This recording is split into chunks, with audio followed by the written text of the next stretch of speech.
Les podcasts du Figaro. On s'est aperçu qu'en fait, les artisans apportent bien plus à la société que leur propre activité économique. En fait, ils apportent de l'émerveillement, ils contribuent à un monde plus durable, plus dynamique. Il y a eu une vague qui était même antérieure au Covid, mais des bullshit jobs où les personnes ne se reconnaissent pas dans le boulot qu'ils font, un boulot dénué de sens. Et donc, c'est sûr que les métiers d'artisanat sont le contraire, en fait. C'est des métiers concrets. Vous travaillez pour fabriquer quelque chose. Il y a une réalité très concrète et qui procure énormément de bien-être. La beauté, en fait, elle a un impact sur les personnes elles-mêmes, sur le bien-être. Je pense que on est bien, en fait, dans les lieux qui ont une âme, qui sont beaux. Il y a une urgence à changer. On a besoin d'aller à l'autre bout du monde pour nous engager. Et donc de sortir à nouveau de sa zone de confort. Il me semblait qu'il y avait quelque chose d'injuste. C'est un métier qui demande du temps. De l'empathie, c'est dur. C'est dur, mais c'est tellement gratifiant de faire des... À la fois, c'est génial et à la fois, ça nous terrifie. S'engager, c'est prendre ses responsabilités. Et puis, il y avait l'idée aussi de montrer un exemple. Et lâche rien, fonce et avance, quoi. Bonjour, bienvenue dans Les Engagés. Si vous nous suivez régulièrement, vous savez qu'ici, on donne la parole à ceux qui s'engagent pour faire évoluer la société. Ils nous aident à voir plus loin, plus vivant, plus fort. Et si vous nous découvrez, je vous invite à écouter, après celle que je reçois aujourd'hui, nos formidables engagés. Alors aujourd'hui, 3 mots vont guider notre échange. Le beau, l'art et le collectif. Dans notre société où la vitesse et les nouvelles technologies nous assaillent chaque jour, j'ai voulu donner la parole à quelqu'un qui met à l'honneur le geste manuel, l'art, le temps qu'il faut pour façonner un objet, et les hommes et les femmes qui privilégient ce geste. Mon invité d'aujourd'hui a fait carrière dans la banque, est parti voyager 1 an autour du monde avec sa famille, et a décidé un jour de s'engager pour fédérer les artisans d'art. Bonjour Aude Auguet. Bonjour Aude Cérès. Aude, vous êtes cofondatrice d'Artisans d'Avenir. Vous allez nous expliquer ce qu'est ce réseau. C'est un réseau qui favorise la réussite des artisans d'art. Vous êtes co-auteur du livre Profession artisan d'art chez Erol et animatrice d'un podcast qui s'appelle Voix. Alors Aude, est-ce que vous pouvez nous raconter votre parcours jusqu'au déclic de votre engagement pour l'artisanat d'art ? J'ai eu un parcours assez classique de bonne élève qui a fait ses études d'économie-gestion à Dauphine et qui a poursuivi son parcours professionnel dans la banque. Donc ça veut dire que j'ai passé 20 ans dans des grands groupes. Et parallèlement à ça, j'ai toujours été très intéressée par les ateliers d'art, les artisans. J'ai toujours été fascinée et intriguée à la fois par ce qu'ils arrivaient à faire avec leurs mains et assez peu d'outils.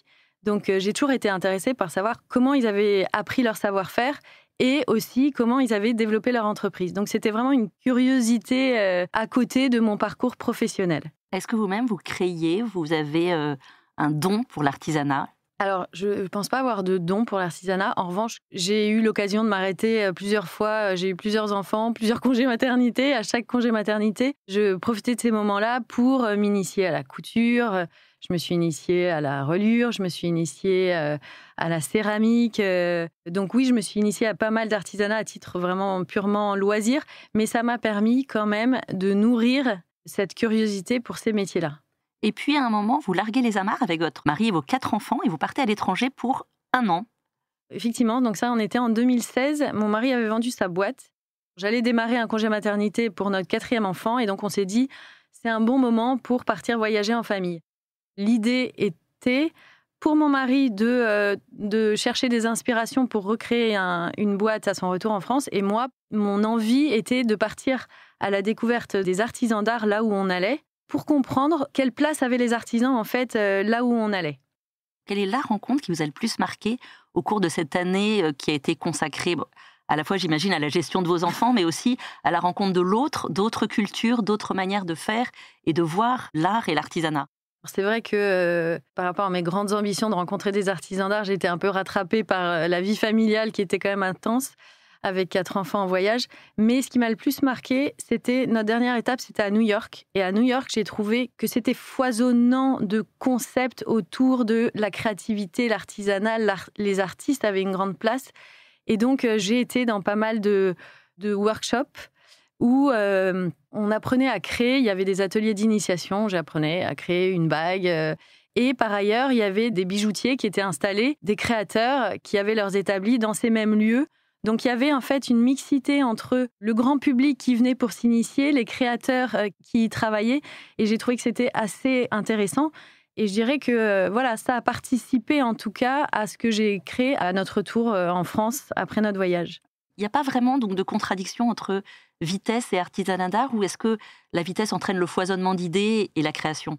Alors je suis pas sûre que la vitesse entraîne la création d'idées, mais je trouve que c'est plus la place qu'on donne aux dynamiques créatives qui fait que c'est entraînant en fait. En revanche, que les artisans d'art sont aussi une réponse à l'accélération du monde, ça c'est certain en fait. Je pense que la beauté, en fait, elle a un impact sur les personnes elles-mêmes, sur le bien-être. Je pense que on est bien en fait dans les lieux qui ont une âme, qui sont beaux. Et je pense que la beauté va au-delà, enfin la beauté de ce que fait les artisans d'art vont au-delà de l'esthétique en fait. C'est l'âme qui donne aux objets, aux murs. L'exemple de Notre-Dame de Paris, l'engouement qu'il y a eu pour sauver Notre-Dame de Paris, pour restaurer le patrimoine, ça montre que dans le monde entier, les personnes sont sensibles à restaurer le patrimoine. Et je pense que c'est restaurer le patrimoine, le lieu emblématique, historique, mais c'est aussi donner de la valeur au travail des artisans qui sont capables de façonner les plus beaux ouvrages, en fait.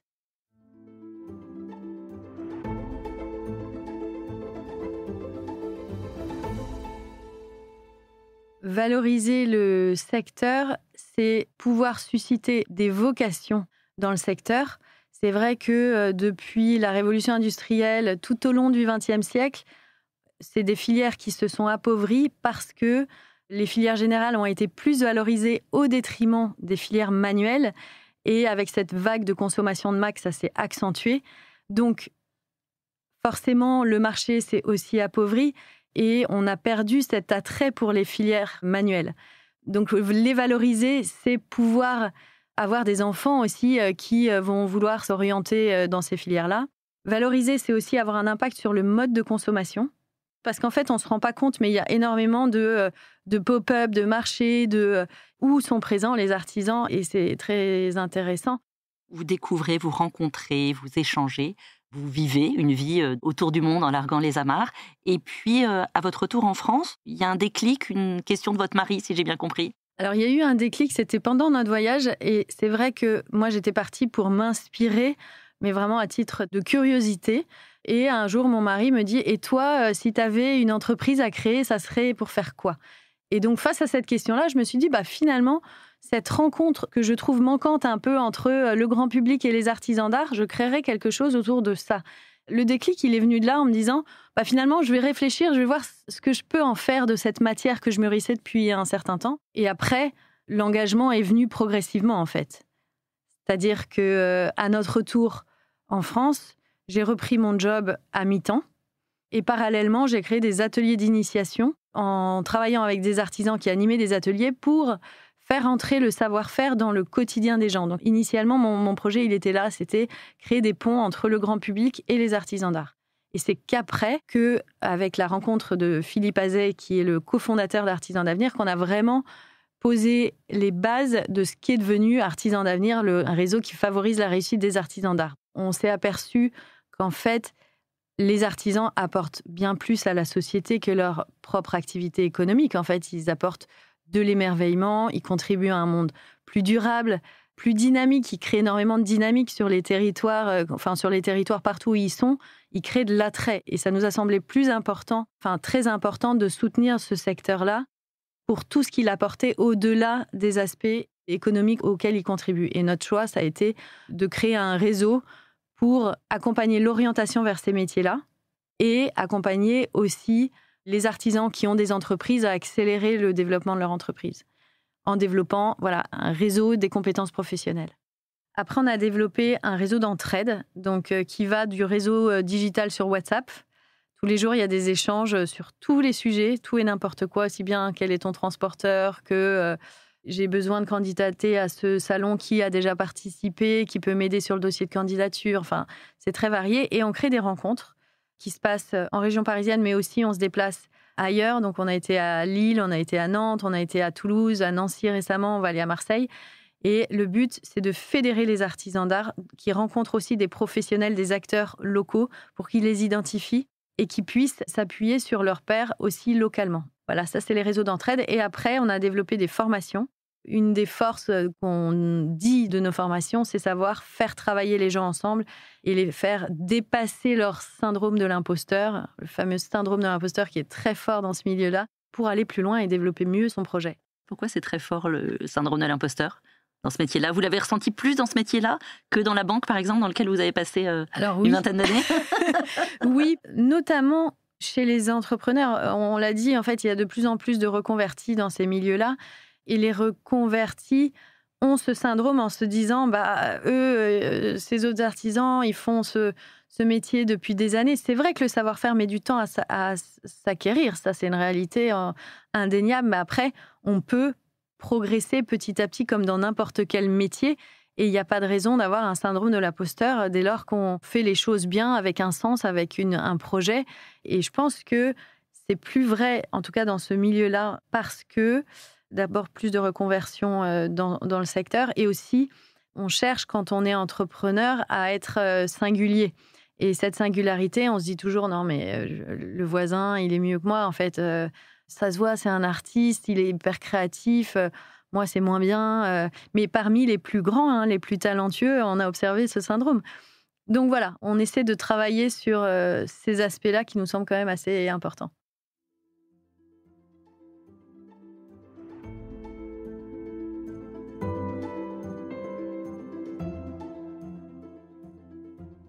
Des adhérents, on en a pas loin de 300, mais des personnes qui ont participé à nos événements, on crée beaucoup de rencontres.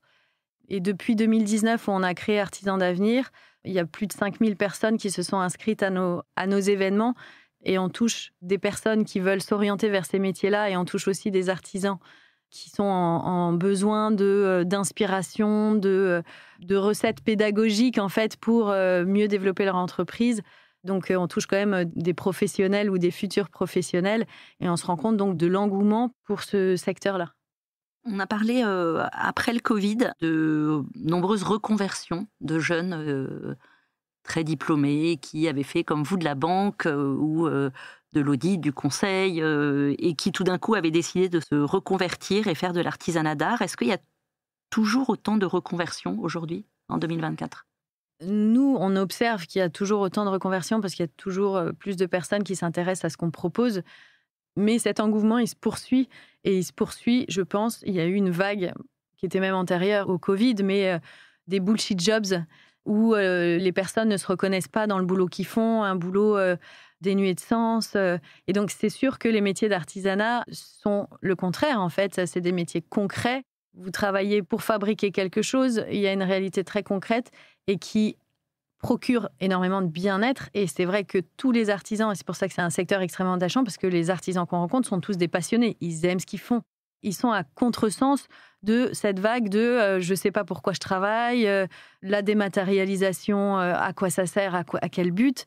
Donc, je pense qu'il y a eu le Covid peut-être qui a été un effet accélérateur, mais ça se poursuit parce que on va toujours plus vite. L'IA aujourd'hui le montre.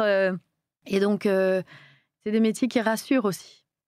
Tout ce que vous dites, c'est extrêmement attirant. On se dit, demain, je vais tout plaquer et je vais me lancer dans l'artisanat d'art. Mais il y a quand même un écueil économique et il y a quand même une vraie réalité économique pour ces gens qui se reconvertissent. Oui, tout à fait. Et d'ailleurs, nous, on veut pas absolument pousser les gens vers l'artisanat d'art. On veut montrer les réalités des métiers d'art et savoir que c'est des filières qui peuvent être dynamiques. Et les maisons de luxe, les maisons du patrimoine, elles ont énormément de besoins, de plus en plus. Il y a une étude qui est sortie récemment qui montrait que dans les 10 dernières années, il y a 25 000 emplois qui ont été perdus dans les métiers d'art. Et à contrario, effectivement, il y a eu 30% de plus d'entreprises individuelles qui ont été créées. Donc ça, c'est ce que montrent les chiffres. Et donc, nous, on est là pour dire, attention, vous aimez les métiers manuels, vous voulez vous lancer dans l'artisanat d'art, sachez qu'il y a des entreprises qui recrutent et vous pouvez être artisan en travaillant pour des entreprises dans lesquelles vous allez vous former, vous allez approfondir votre savoir-faire, vous allez vous développer. Et si vous voulez être entrepreneur, sachez qu'il y a aussi des modèles. Et nous, on est là pour illustrer des modèles d'entreprises qui peuvent fonctionner. Donc, c'est pour ça qu'on a un podcast C'est pour illustrer des parcours d'artisans, peu importe leur profil, mais qui vivent de leur métier et pour montrer les recettes qui vont servir d'enseignement à ceux qui nous écoutent.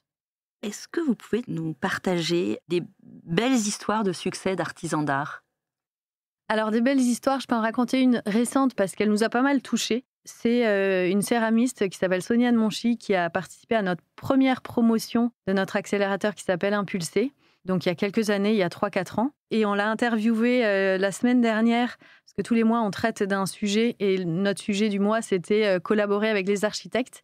Et en fait, Sonia, aujourd'hui, elle collabore avec les plus grands architectes alors qu'elle démarrait son activité il n'y a pas si longtemps que ça.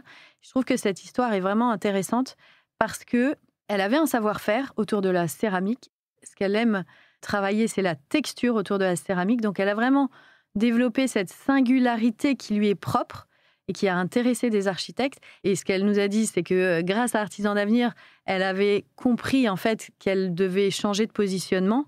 Et elle a fait évoluer son positionnement à ce moment-là en s'adressant à une clientèle professionnelle et donc en adaptant son savoir-faire aux besoins des architectes. Voilà, aujourd'hui, elle a trouvé son marché, elle se développe très bien. Ça nous réjouit d'avoir des personnes qui, pourtant, dans un médium qui est extrêmement concurrentiel, la céramique. Donc ça, c'est un exemple que je trouve très intéressant.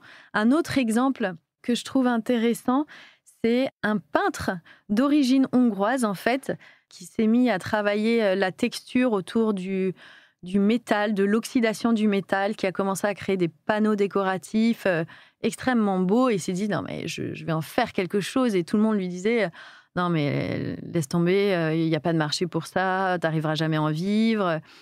Et fort un peu de sa persévérance en disant, je ne peux pas rester avec ce savoir-faire sans rien en faire. Il travaillait beaucoup avec la feuille d'or et il a eu l'idée de vendre ses copeaux de feuilles d'or pour le loisir créatif. Ça lui a apporté des revenus tous les mois qui lui ont permis de prendre le temps de développer son savoir-faire et de toucher la clientèle qu'il a aujourd'hui et qui sont beaucoup des grandes maisons, des architectes. Et ça, je trouve que cet exemple est aussi très intéressant parce qu'il illustre l'inventivité des artisans, en fait, pour trouver leur marché, pour trouver des moyens de gagner leur vie tout en développant leur singularité.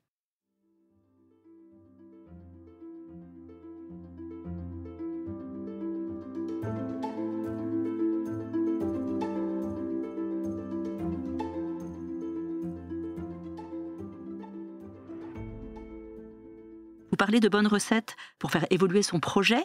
Quels sont les écueils auxquels peuvent se trouver confrontés des gens qui, tout d'un coup, se lancent dans l'artisanat d'art ? Je dirais que le premier écueil, c'est la solitude. Les artisans d'art, surtout quand ils créent leur entreprise, ils doivent fabriquer et développer leur entreprise. C'est extrêmement chronophage. On s'isole très rapidement. Déjà, les entrepreneurs, de manière générale, on parle de la solitude de l'entrepreneur, c'est encore plus vrai dans l'artisanat d'art parce qu'il y a tellement à faire qu'on s'isole. C'est un écueil et je pense que de s'entourer, c'est un moyen de sortir de cette solitude. Et s'entourer, c'est des personnes qui ont les mêmes problématiques que vous, d'avoir des personnes autour de soi qui encouragent le projet, mais c'est aussi se trouver des moments de respiration. Enfin, nous, c'est pour ça qu'on a créé Artisans d'Avenir, c'est un réseau avant tout, pour que les artisans d'art puissent retrouver des pairs avec qui échanger, non seulement des questionnements liés à l'entreprise du quotidien, mais aussi se dire que quand ils ont une difficulté, ils ne sont pas seuls face à la difficulté, qu'on peut surmonter ces difficultés grâce aux autres. Ça crée des opportunités. Et donc, parfois, on a tendance à se dire « Non, j'ai trop de boulot, j'y arriverai pas, je ne vais pas aller à ce rendez-vous. » Et bien, d'y aller, en fait, c'est une bouffée d'oxygène et on revient avec de l'énergie, des idées. C'est vraiment un écueil qu'il faut savoir surmonter. Vous parliez de New York et d'une ville où vous avez senti une créativité qui mettait en contact. Est-ce que vous pensez qu'à Paris, c'est le cas ? Ou qu'est-ce qu'il faudrait faire pour que ce soit le cas ? Alors, je trouve qu'il y a quand même récemment de plus en plus d'initiatives qui permettent de valoriser les métiers d'art. Vous avez interrogé Gabrielle Légeret de l'Or dans les mains, qui fait rentrer la pratique manuelle dans les collèges. C'est une initiative très récente. Il y a We Can Do, qui est une entreprise qui développe des ateliers d'initiation dans les ateliers des artisans ils se sont beaucoup développés, donc ils ont permis au grand public de rentrer dans les ateliers, de découvrir les savoir-faire. Donc il y a de plus en plus d'initiatives. Les médias aussi s'intéressent à ces sujets-là. Les entreprises du luxe, il y a de plus en plus de prix en fait qui valorisent les métiers d'art. Donc je trouve que ça devient dynamique, mais c'est jamais suffisant. Mais je pense que ça va dans le bon sens. Donc là, je trouve qu'on est à un momentum qui est positif pour ces métiers. Donc il faut que ça continue. Merci beaucoup, Aude, pour votre témoignage et votre engagement. J'ai une dernière question si vous avez écouté nos précédents podcasts. Si vous étiez à ma place, quel engagé inviteriez-vous ? Alors, si j'étais à votre place, j'inviterais quelqu'un qui s'appelle Bertrand Gellensperger. Il a fondé La Fourchette, qu'il a revendue, et il s'est investi à titre personnel et professionnel pour décarboner la vie quotidienne. Et donc, ça veut dire qu'à titre personnel, il s'engage avec lui et sa famille à ne pas dépasser 3 tonnes d'émissions de CO2 par an ou 2-3 tonnes. Et surtout, il a créé une newsletter qui s'appelle Cactus, qui permet de comprendre quels sont dans la vie quotidienne les moyens qu'on a chacun pour participer à la décarbonation du monde. Et il dirige des restaurants qui s'appellent Mûr, pour le moment qui sont à Paris et qui travaillent avec un réseau de fermes locales pour sourcer leurs produits. Merci Aude Auguet pour votre engagement et votre témoignage. Merci Aude Cérès. Merci à tous d'avoir écouté ce podcast. Je rappelle que Les Engagés sont disponibles sur Le Figaro, l'appli du Figaro et toutes les plateformes d'écoute. À bientôt.